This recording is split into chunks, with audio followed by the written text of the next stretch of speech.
Αυτό το λαβράκι είναι μικρό και πρέπει να το αφήσουμε πίσω. Έτσι ψηλέ. Έτσι θείο Ηλία. Το ακουμπάμε μέσα. Με προσοχή, Έτσι, το κάνουμε λίγο μπάνιο πρώτα. Το βλέπω τα έχει ψηλοφτύσει. Προχώρα ρε, άστο. Σου πω εγώ αν τα έχει φτύσει ή όχι. Τα έχει παίξει ρε παιδες. Μεγάλη. Να σου πω,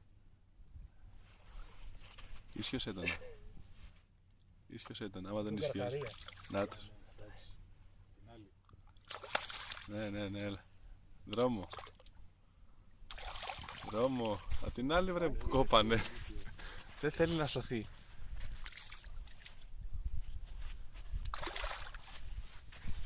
Κοίταξε, του στέλνω και τηγάνι, Τώρα θα δεις.